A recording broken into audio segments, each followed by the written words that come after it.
WBCB presents Pro Wrestling Weekly. Enough is enough, and it's time for a change! I can't believe I'm putting my voice to this. Call in with a question or comment at 215-949-3232 or 888-922-2149. Thank you for your irrelevant opinion. And now, here's your host of Pro Wrestling Weekly, Fearon. The first thing you need to do is to tell these people to shut up if you want to hear what I gotta say. I'm a broadcast journalist. I have a right to my opinion. Oh, son of a... I am the best on this microphone, in that ring, even in commentary. Well, there's the sound of the bell, and we are set to go. This is Pro Wrestling Weekly here on 1490 WBCB and online at WBCB1490.com. Fearon Derry here with you.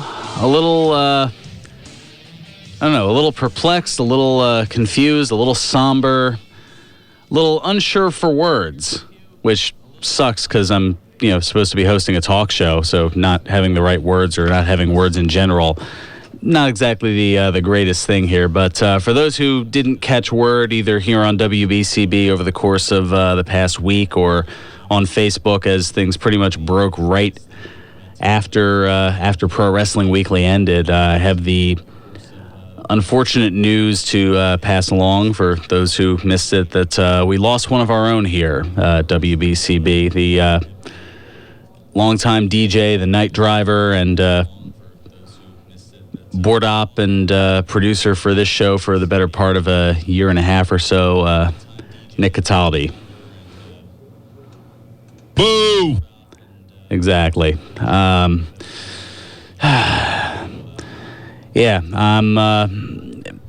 It's been a week, and I'm still not really sure what to say.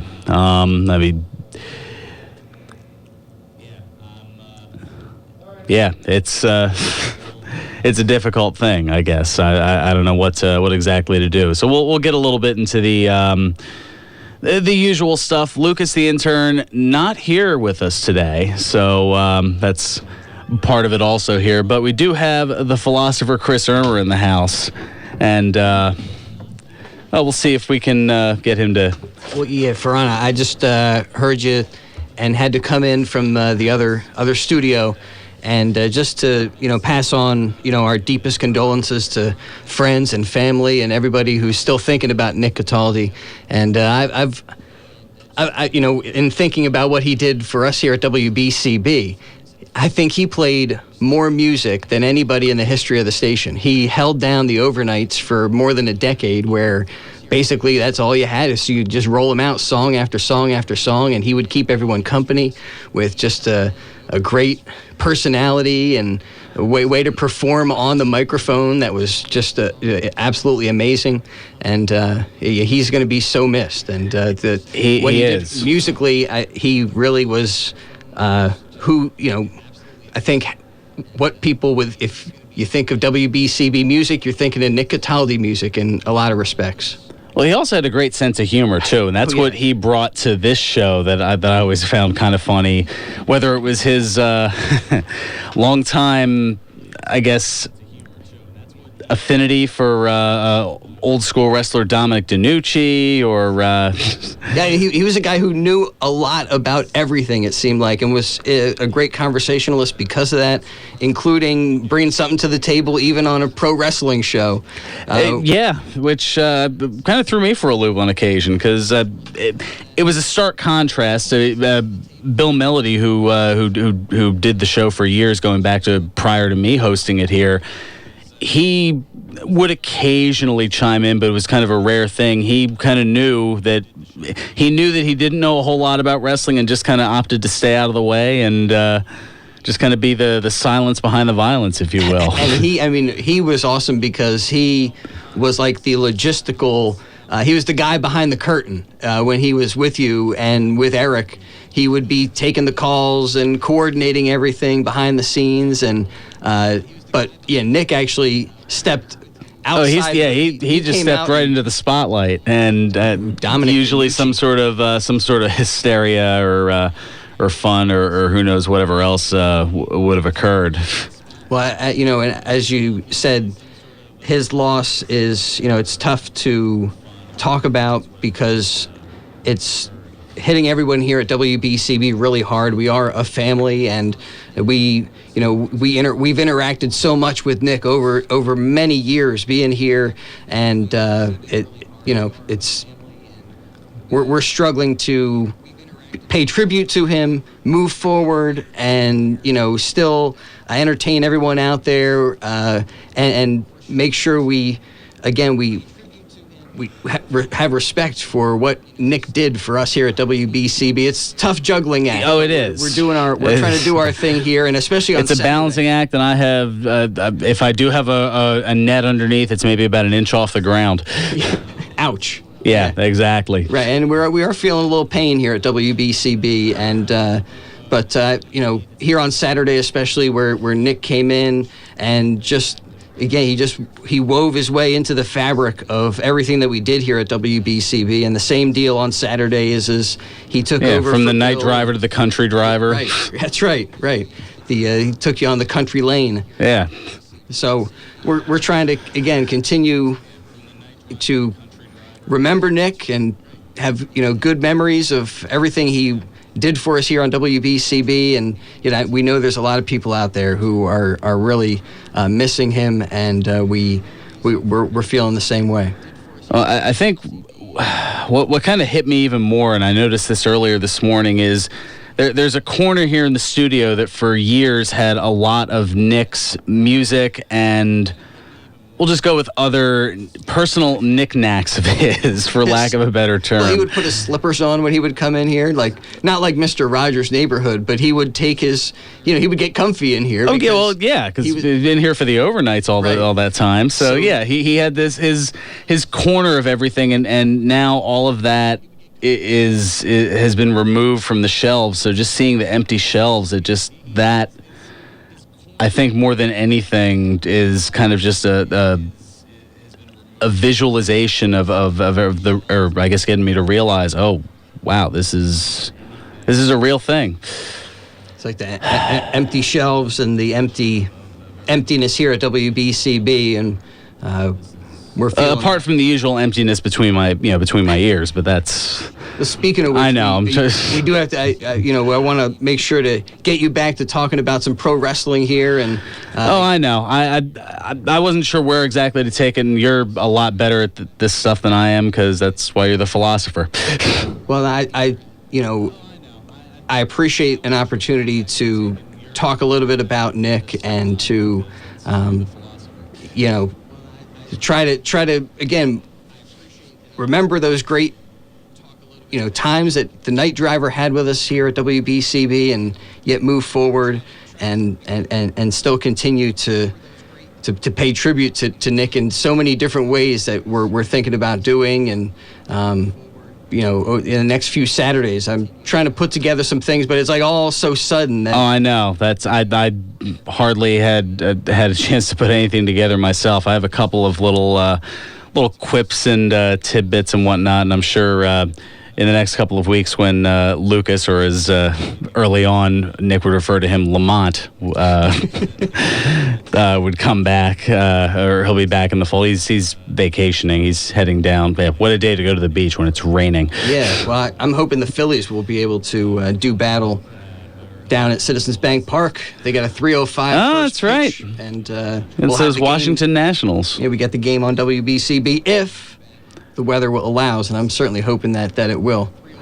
Yeah, that makes two of us. Well, it makes more than two of us. Although but I'm only counting myself as one. That might make me just a masochist, though, or a sadist. I'm not sure which. I was gonna say, if you're looking to enjoy the torture in which you are seeing or hearing, then I think it would be the former. It would be the masochist. Well, I think both apply, because I'm going to apply pain by broadcasting the game, and I'm going to feel the pain by listening. You're obligated. It's not like It's not like everybody has a choice in the matter, but it is an obligation to the station to disseminate it out there. Well, in coming into the station, I noticed that Fearon Dairy has a license plate border that has the Philadelphia Phillies on it.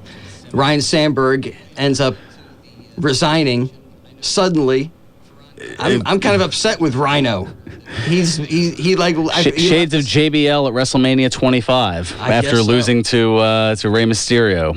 Is that really? He just walked out? He just right after the match, he kind of looked at the crowd in disbelief. After it was a very short match, less than a minute in length, and he just grabbed the microphone and yelled, "I quit!" And that was the last in-ring match, save for an occasional, I guess, appearance or whatever that he's had, and that was 6 years ago. I mean, who was the guy who said no mas? Was that Roberto Duran? Who was like a pro boxer? It was like a famous bout where right in the middle of it. Yeah, he just said no. Okay, that was kind of no a mas. submission in another sense. Right. Yeah.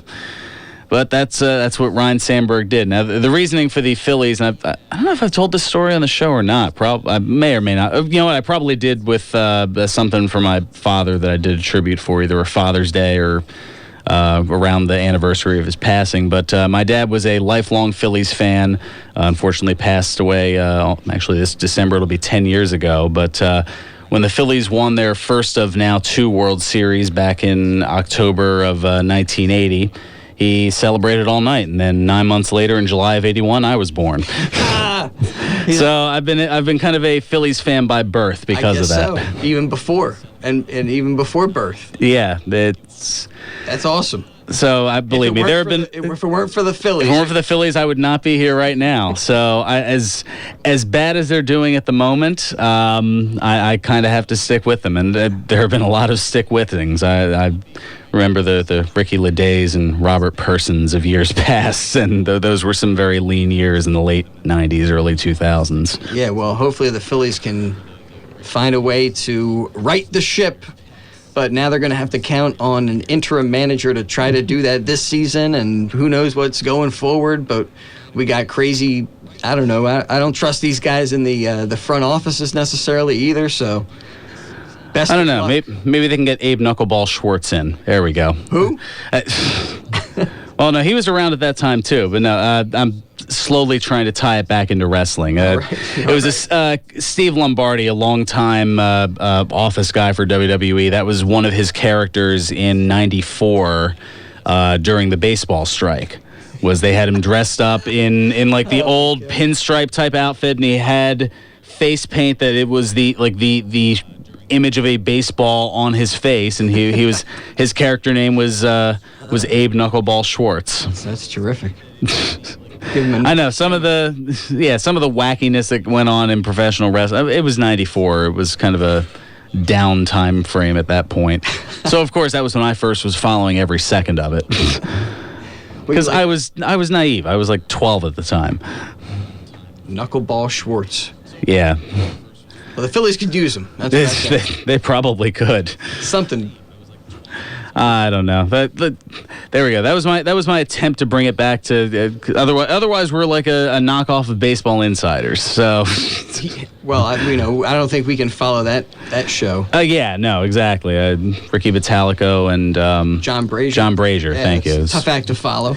Very much so. Those guys do a nice job. That's for sure. But we do have a lot to get into, and thank you. I was trying to find a way to kind of bring the mood back up because, I don't know, I had to start with that, and I'm not good at kind of weaving moods very well, I guess. So thank you for having some memories, having some laughs. We'll throw a couple of Nick drops in here throughout the hour as well to kind of... BCB. Yeah, exactly. Excellent. Got a couple of yays, a couple of boos, couple little banters between he and I'll probably dig up some more from the archives over the next couple of weeks. Just very cool for funsies. That's awesome. That's great.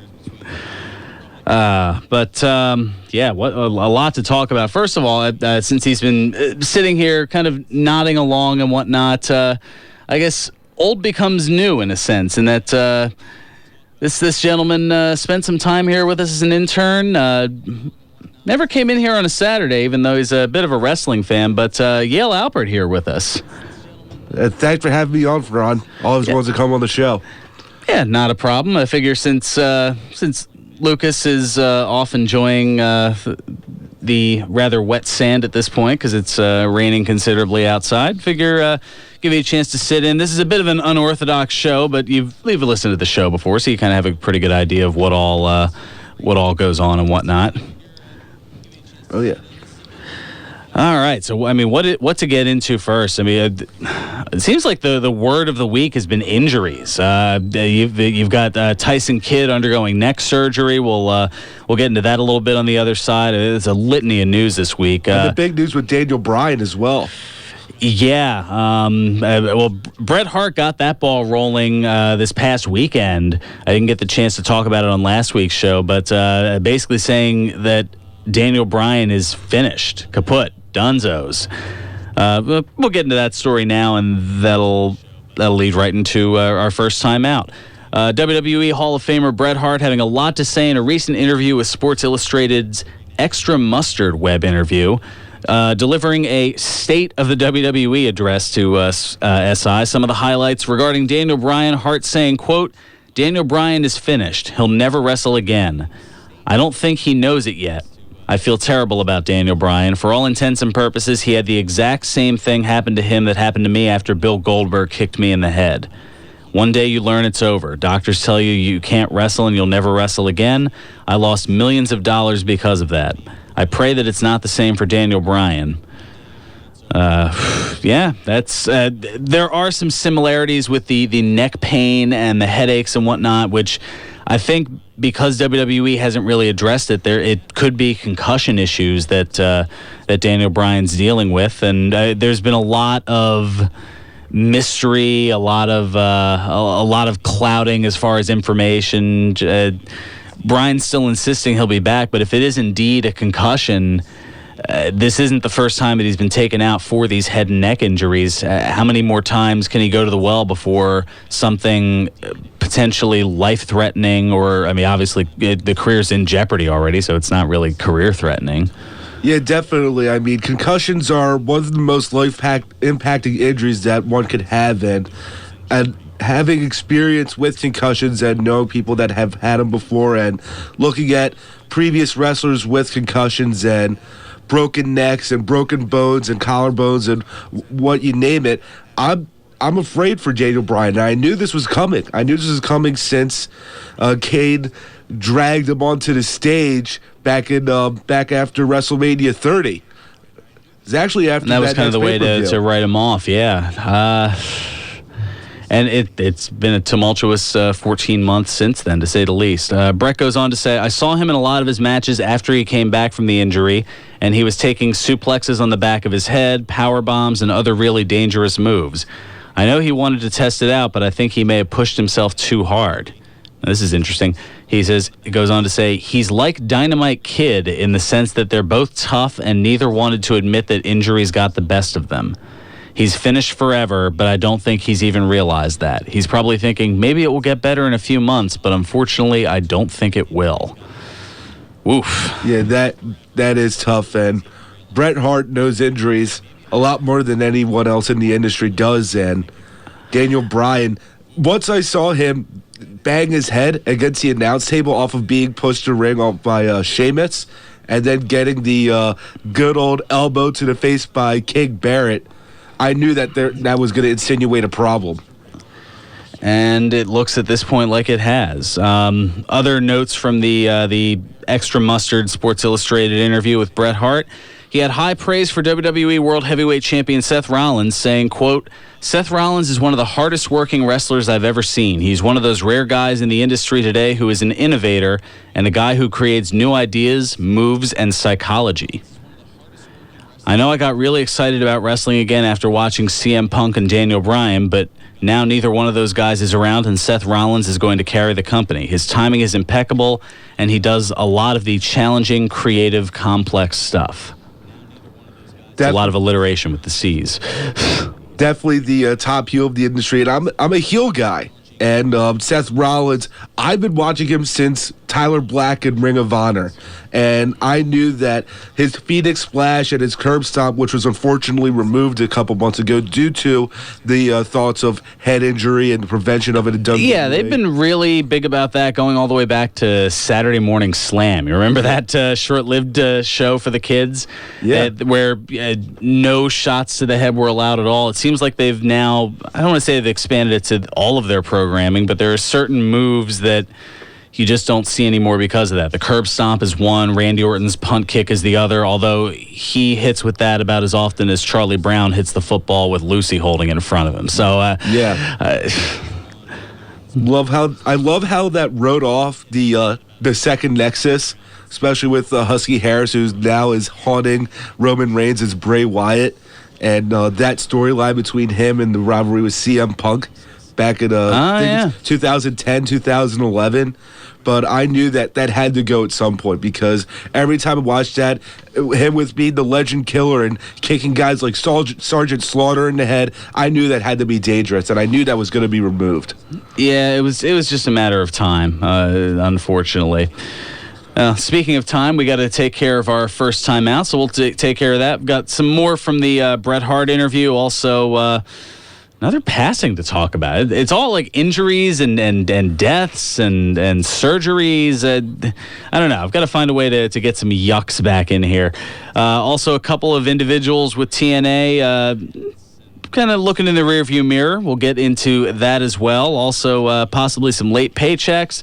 A new baby. There we go. That's something that we can look positively on. And a lawsuit. Yeah, another one of those as well. Plus, we got the Monster Factory to talk about. Big show tonight there. George's Cards and Collectibles. I'll take care of that on the other side.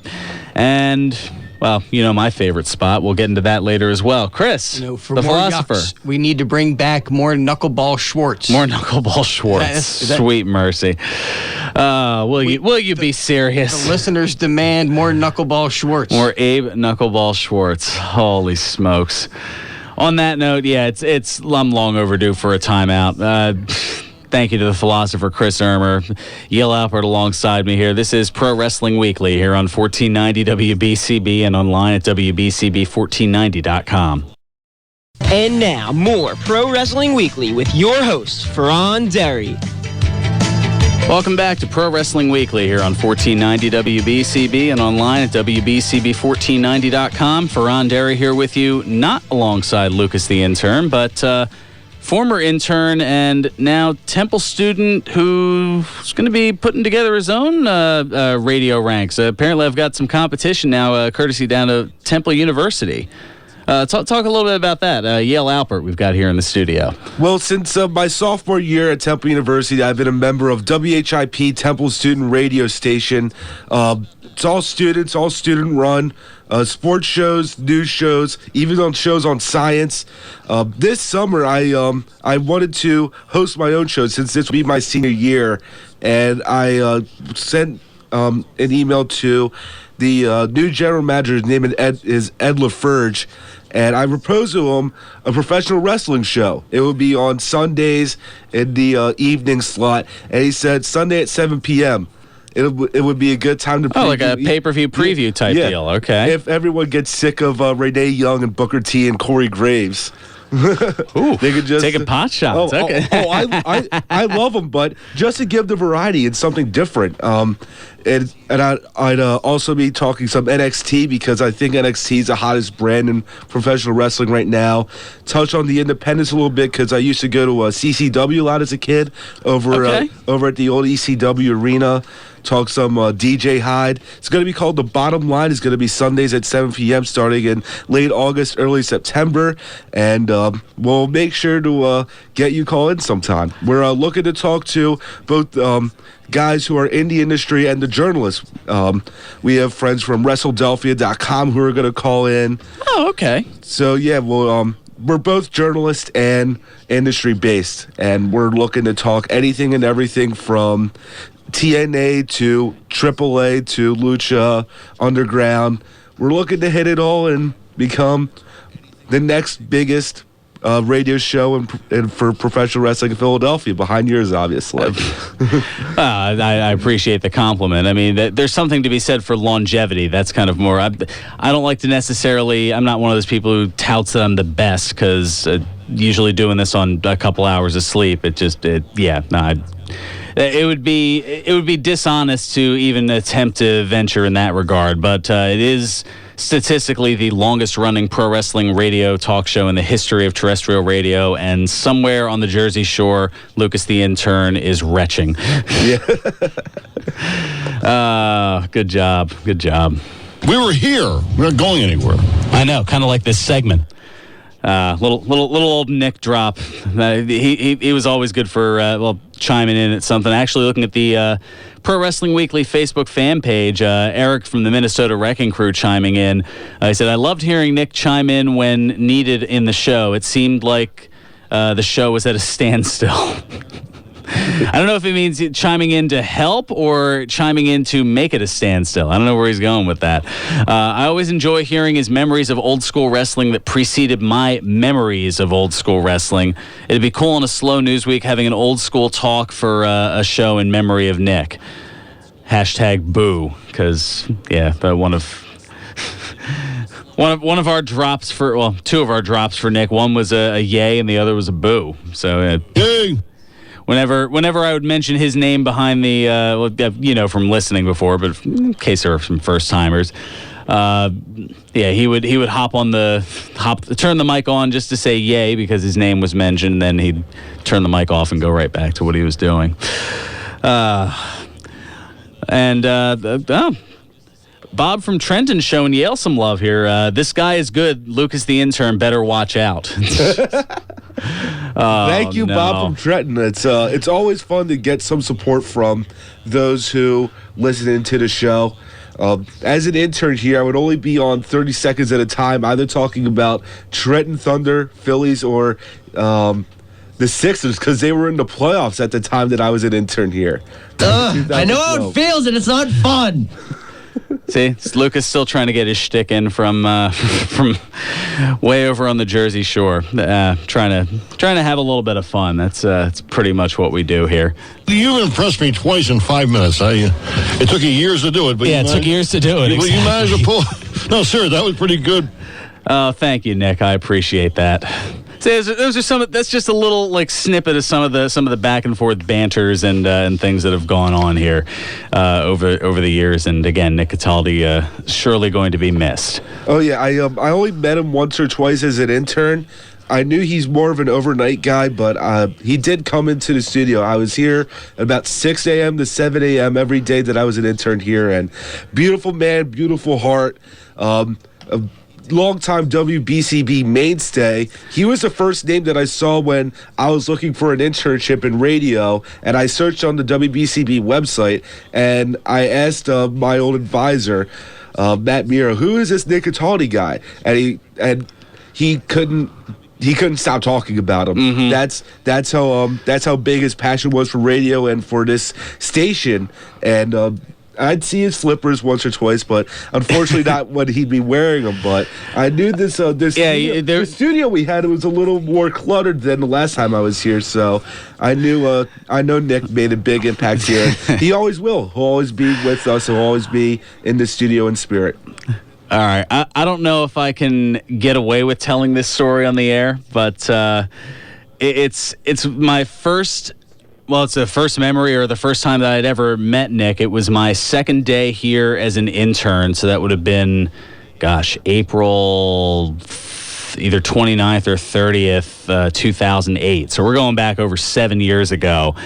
And I was introduced as one of the interns, the philosopher staring into the studio, wondering what kind of trouble I'm going to be getting into in a second here. But I was introduced to Nick. I think he was coming in to have a chat with then program director Paul, and I was introduced as one of the interns. And he so in only the Nick way that he can, he gave me this eloquent piece of advice. Like, first thing you got to know about radio: if a DJ's playing American Pie, he's taking a.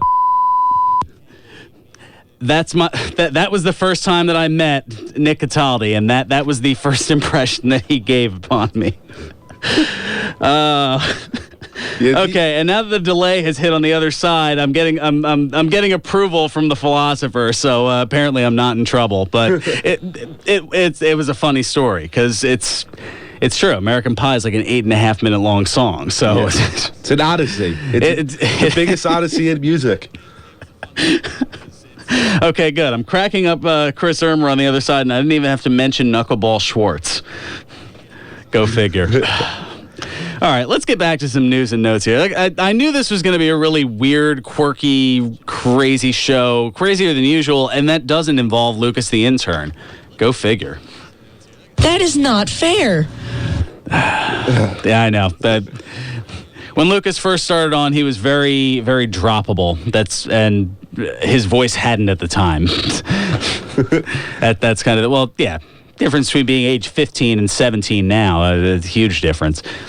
Anyway, going back to this Bret Hart Sports Illustrated interview, he mentioned Brock Lesnar and with him returning, seeing wrestling moving in a different yet the same direction, saying, quote, "You won't see a smaller guy like under 200 pounds be a main event in WWE for a long time. I think you're looking at guys like Daniel Bryan and CM Punk phased out. After Hulk Hogan, the business took a different direction. Wrestling became the forefront of the business from me to Shawn and all the way to Punk and Bryan. It was all about the matches and the work rate, but this year at WrestleMania was a changing of the guard. They established Brock Lesnar as this super heavyweight monster, and you're going to see bigger wrestlers in the main event. John Cena will be U.S. champion for a long time, and he'll establish that belt, and the Intercontinental belt will be the belt again for the wrestling guys. It's taken a shift. Guys like Lesnar will sew up the main event spots and work when he wants, and the smaller guys will carry the shows all around the country and entertain people, but they'll never get the big money spot at WrestleMania. It's a cycle. In the 80s, guys like myself and Shawn Michaels never thought we would be the star of the show. We were always working hard, but Hogan and Warrior were the guys in the main event making the big payday." Great. Until the mid-90s. Yeah, great quote, but I disagree with one thing. I think Cena's going to lose the title. I think Cena's going to lose it to Kevin Owens. I have a bit of a feeling. I think that the NXT title is going to go to Finn Balor. I think that Finn Balor is the future super featherweight of NXT and the main roster. He brings that passion from New Japan Pro Wrestling, and he's in his wrestling hometown, so to say, because that's where he built his career. If they don't give him the title in Japan, they don't know what they're doing. Oh, you mean on the July 4th special next week? Okay. The Brock Lesnar B-City East Tokyo Supercard live on the network, as I like to call it as a nickname. The WWE Network. Yeah, yes. I'll be. So you say the network, and I immediately think the heel kind of faction that was run by Cyrus in ECW in 2000. Oh wow, that's a long time for me. I know. My prime as a pro wrestling fan was the Ruthless Aggression era.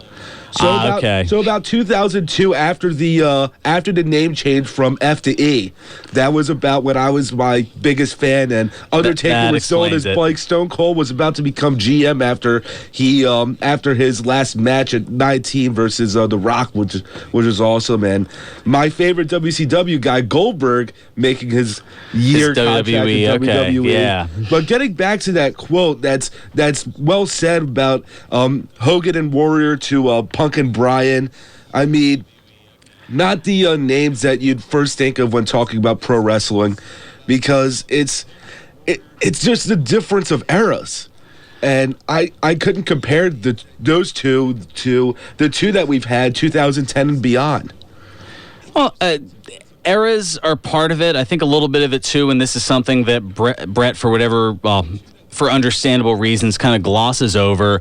The reason there was that changing of the guard from Hogan and Warrior to guys like Bret and Shawn was the steroid trials in '92. Or, well, I guess actually it was the sex scandal in 92 and then the steroid distribution trials in 93 leading into 94. But, I mean, either way.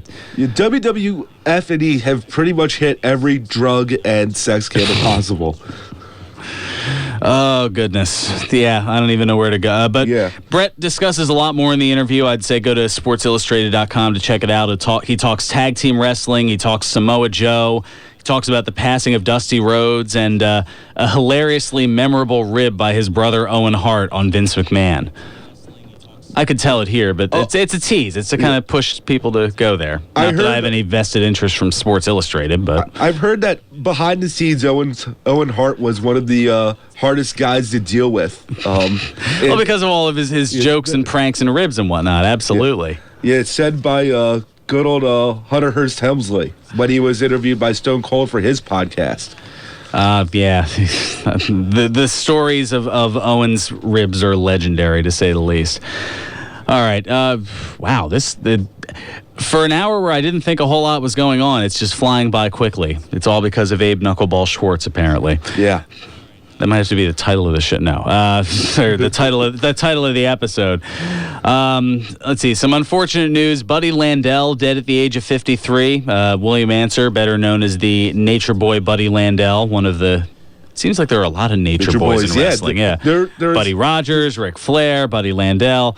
But he passed away this past Monday at the age of 53, according to Knoxville, Tennessee's WATE television station.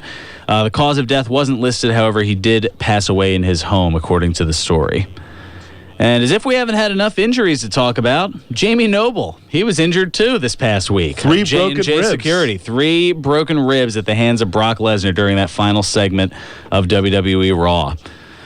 Yeah, these guys are tough. There was a big feeling for me a few years ago that he wasn't going to be able to get in the ring again after he took the bro kick by Sheamus.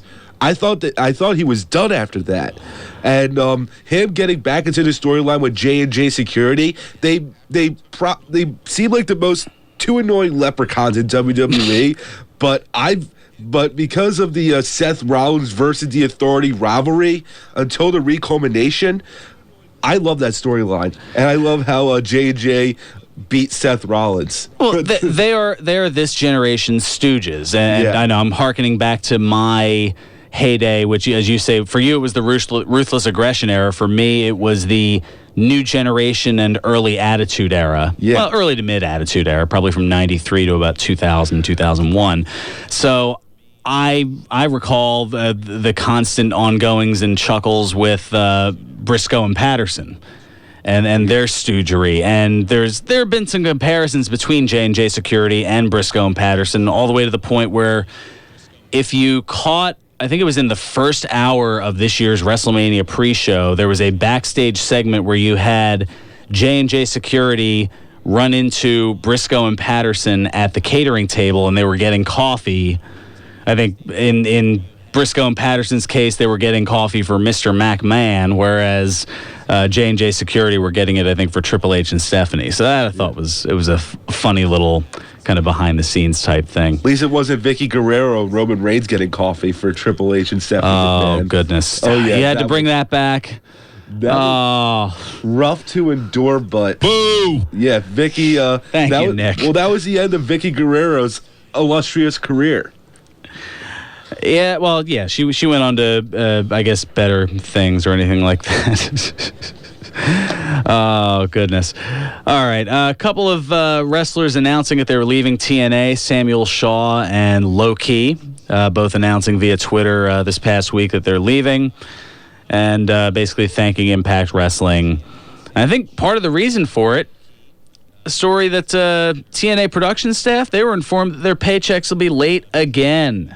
Ooh, that is killer. Yeah, the TNA production staff informed in a meeting on Thursday that their paychecks for the May television tapings will not be issued until mid-July at the earliest. This is according to Brian Fritz of SportingNews.com. Ron and Don Harris, names from the past, recently took over as the heads of the division, and the story notes that they told the workers, quote, "If you're not happy, just shake our hands and walk away." A little harsh, but then again, knowing Ron and Don Harris and seeing them on TV as long as I certainly wouldn't mess with them. I was going to say, they might be a little before your time. They were in TNA probably during that Ruthless Aggression era, but prior to that, they were part of the Disciples of Apocalypse. They were Skull and 8 Ball, the motorcycle gang back in 97. And prior to that, WrestleMania 11, Jacob and Eli Blue. Oh, I remember those names. Yeah, so I mean, the Harris twins have been fixtures in wrestling for at least the last 20, maybe 25 years. They've just kind of been in the background, to say the least. Anyway, let's take care of our second bit of business because we're already almost 3/4 of the way through the show pretty much. So that, of course, means it's time for me to tell you about my favorite beer spot, the Broken Goblet Brewery, 1500 Grundy's Lane over in Bristol. Broken Goblet Brewing, breaking your perspective on how you experience craft beer because broken can be beautiful. Come in and try some of their year-round beers like their Fall of Risengard Black Rye Ale or their Impact IPA. Or seasonal beers like their Pineapple Sweet Stash, a wheat beer brewed with Tivana's Pineapple Kona tea. Also keep your calendars clear 2 weeks from today, Saturday, July 11th, as the Broken Goblet celebrates 1 year in business with Goblet Stock. It's an outdoor event with live music, great food, and some amazing beers.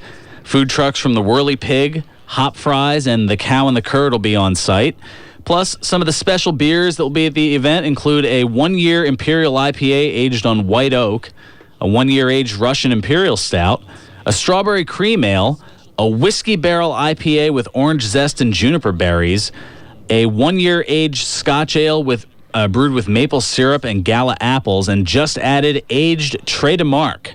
It's the Goblet's 11% strong dark Belgian. Whew. Getting thirsty just thinking about it. Sounds like the place that Harry Potter would go to when he turns 21. You mean he hasn't yet? Open Thursdays through Sundays. Open Thursdays through Sundays for the summer. It's always a good time at the Broken Goblet Brewery, 1500 Grundy's Lane in Bristol, PA. Check them out on the web at brokengoblet.com. That's Broken Goblet Brewing, the semi-official brewery of Pro Wrestling Weekly.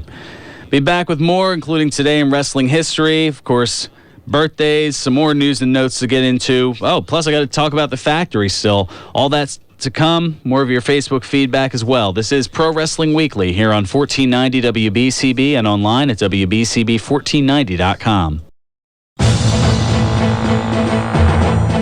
Pro Wrestling Weekly presents Today in Wrestling History, June 27. On this date in 1999, the WWF held its King of the Ring pay-per-view. In the main event, Vince McMahon and Shane McMahon defeated Steve Austin in a handicap ladder match for control of the WWF. On this date in 2004, WWE held its Great American Bash pay-per-view. In the main event, The Undertaker defeated the Dudley Boys in a concrete crypt handicap tag team match. On this date in 2011, WWE Monday Night Raw aired live from Las Vegas, Nevada. In the main event, R-Truth defeated John Cena in a tables match. This has been Today in Wrestling History, June 27. You are listening to Pro Wrestling Weekly with Fearon Dairy.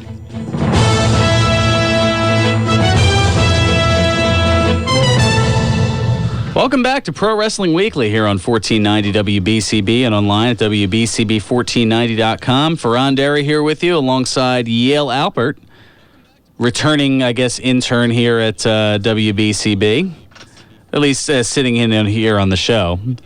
I don't know, how come, I was going to say, what kept, I guess you probably having school at the time couldn't get up here on a Saturday or maybe just didn't know about it. I don't know. I don't know. Well, I knew about it's in the past. But summers is where I have my most availability. And that I was going to say, I was debating whether or not to bring it up because I figured, well, I know Lucas would be going nuts here mentioning it if I didn't. And since you had brought it up as you were listening, tables, oh yeah, isn't that that Today in Wrestling History? It was on this date 4 years ago. The now famous, infamous, however you want to look at it, the pipe bomb promo by CM Punk. Yeah, that was which it's probably better that Lucas isn't here because he'd probably recite it verbatim and take up the whole rest of the hour. Yeah, I know, it's not fair. I'm not going to play the spot. Sure, the drop. Nah, I've done enough of that. All right, wow. We've only got about 6 minutes left and a litany of things still to get into. Let me take care of the important things first, because, agreements and whatnot. Like my friends over at George's Cards and Collectibles, they continue to bring you the legends. Like just last week, they had their Cards and Collectibles show all throughout the mall. Got a chance to check out, actually, I got a chance to check out a lot of merchandise at the RF video table that was in the mall there, including House of Hardcore 8 was just released this past Sunday. HOH. Another evolving brand. Yeah, the DVD for that, so I was able to shore up a copy of that while checking that out. But also just announced last week, Sinomania returning to Bucks County Technical High School on Saturday, September 26th. Now, are you familiar with Sinomania? I have not, actually. Okay, well, this is going to be the 9th one of these that they've done. It's going to be right down the road here at Bucks County Tech High School, but it's going to be a litany of wrestlers, all pretty much in the auditorium cafeteria area of the Bucks County Tech High School. Like I said, this is the 9th one that they're going to be doing. They've done 8 of them before. In fact, we broadcast Pro Wrestling Weekly live from Sinomania 8 and had a lot of fun with that back. Gosh, I guess it was back in November. It was the last time they did one of these. But it's a lot of fun. Check out georgescollectibles.com and I believe sinomania.com for more info on that. And you can also check out their 3 locations for all your sports and wrestling memorabilia needs, including their original store at 7755 New Falls Road in Fairless Hills, on the lower level of the Oxford Valley Mall next to the Sears Court, and in the Neshaminy Mall in the AMC Theater Wing. And for more info on the upcoming signings, collectibles, and more, you can give George's a call at 215-943-2475 or go to georgescollectibles.com. And I'm sure they'll have more information as it goes along because we're still, August today, we're still 3 months away from Sinomania. So there will definitely be more tidbits coming along the way. Now, as far as something more immediate, well, we've got to go, of course, to tonight. We've got to go to Paulsboro, New Jersey for wrestling action at the Monster Factory, 541 Mantua Avenue in Paulsboro, New Jersey. It's tonight at 7 o'clock, where you'll see a main event of Luis the Punisher Martinez defending his championship, the Monster Factory Heavyweight Championship. Getting in trouble there with same issue that Stewart had. A little inside joke there against former UFC fighter Matthew Riddle. Oh, wow, I remember that name. Yeah, he's been a student at the factory and actually just recently had a tryout down in Florida at NXT. So, I mean, the factory's been around for 30 years and has churned a litany of names into the WWF, WCW, ECW. And they're keeping that tradition continuing, and they're running shows as well. Former heavyweight champion Clutch Adams looks to get back to his winning ways against Ring of Honor star Brutal Bob Evans. Also, the factory's finest, they're back together as Michael Spanos returns to the ring after 6 months. They're going to challenge Shooters Inc., Nick Camarado and Billy Damiana for their Monster Factory Tag Team Championships. Plus all your other favorite Monster Factory stars in action. The doors open at 6. The action starts at 7. Again, that's 541 Mantua Avenue in Paulsboro, New Jersey. Tickets just $15 for adults, $10 for kids 12 and under. Check out the Monster Factory on Facebook, Twitter, Instagram, @For Monster Factory, as well as on YouTube at Monster Factory Pro TV, as well as their website, monsterfactory.org. How about that? Love the Monster Factory. That's where Lucas is going to be studying to become a professional wrestler. He starts training pretty much right after this family vacation that he's currently on, July 6th. He'll be down there day one of if you don't count the camp that he and I were at back in May, but he'll be training to fulfill his dream and become a professional wrestler. Best of luck. It's a very tough industry to get into nowadays. Oh, it is. I mean, one thing that he has on his side is youth. I mean, he's only 17. Like, he's as early as you can start without being a family member. Yeah. I mean, you look at guys like Rey Mysterio Jr., who started when he was 15 as El Calibre, the Hummingbird, back in the that's some like way back old school Mike Tenay knowledge or something like that. And Paige started at 13. Yeah, that's right. Her family's a big wrestling family over in England too. But so she mentioned that when this past December we had her on the program. So yeah, lots of memories, lots of fun. All right, what else did I miss here because of my incompetence? The lawsuit. All right, real quick. Doink's family suing WWE. The family of the late Matt Osborne filing a lawsuit against WWE in federal court in Dallas, Texas yesterday, claiming traumatic brain injuries resulting in depression, drug abuse, which ultimately resulted in his death. WWE's attorneys responded saying it's the latest in a long line of legal filings aimed at drumming up people looking for NFL money. So they're having none of it, basically. Also, Matt Hardy and his wife welcoming their first child. Congrats to Matt Hardy. I pulled a... Jeff Harvey. Yeah, I know. Hardy. I pulled a Mike Adamley there. So this is what happens when you get 3 hours of sleep in 2 days. His wife, Rebby Sky, that's what I was trying to go for, announcing the birth of their son on Tuesday. And in typical V1 fashion, the baby already has his own Twitter page, @BabyHardyBrand. Wow. With a posting from Cameron, North Carolina, weighing in at 8 pounds, 9 ounces. Matt Hardy. Get a little Howard Finkel in there. A little bit. I don't know what I'm going for necessarily. All right, time real quick for Lucas's usual favorite segment. Birthday! On this date in 1929, William Fritz Athlas was born, the Professional Wrestling Hall of Famer and AWA World Heavyweight Champion, as well as Tag Team Champion known as Dick the Bruiser. Unfortunately passed away in 1991 at the age of 62. Not a lot of birthdays today. That was the only one I could find. I had to do some real digging for that one. Anyway, that's going to do it for me. We are on the air next week for the 4th of July. Going to be business as usual. 4th of July. What can I go to? Yeah, something tells me we'll be spotlighting the body slam heard around the world some 22 years prior. Yeah, you know the one I'm talking about. Anyway, before I get into more trouble here, the philosopher Chris Ermer, he's up next. He's got music for you until 2:30, where we've got Phillies on deck, the Phils and the Nationals. Yale Alpert, thanks for coming on the program. And stay tuned next week for a patriotic edition of Pro Wrestling Weekly. Take us out, Nutsy. 1 o'clock and all's well. Serving you better than ever before. This is 1490 WBCB 11.